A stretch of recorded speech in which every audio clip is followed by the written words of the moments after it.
week 2, we'd like to talk to you a little bit about the home buying process, the 5 steps of the home buying process. So the first step, Erica, is financing.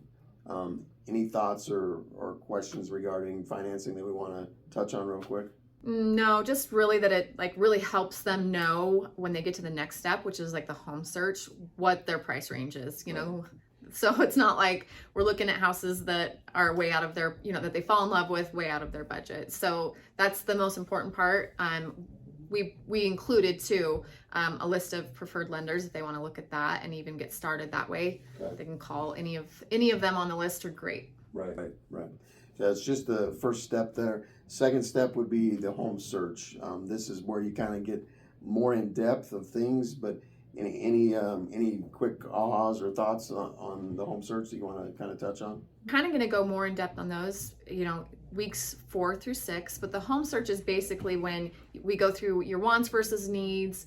We're going to be talking to them about basically what to look for when they go in those showings, so that, you know, they are watching out for certain things, making sure that it checks all the boxes on their list.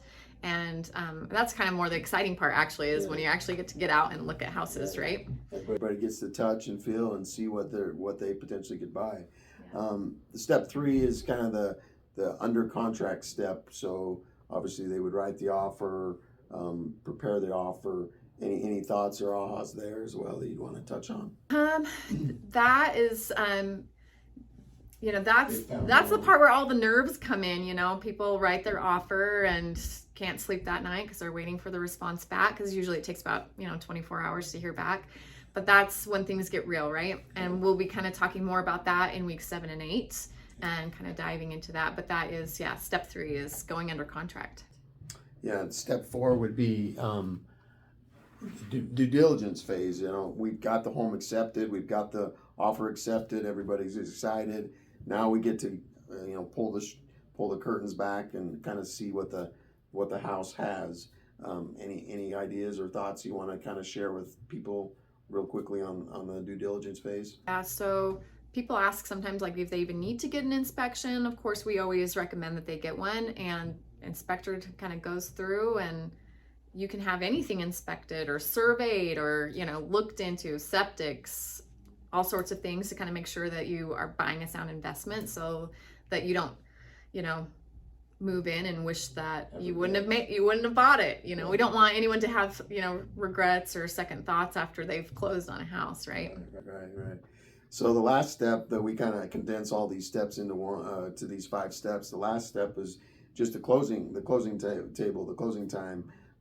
Everybody gets their keys. It's exciting.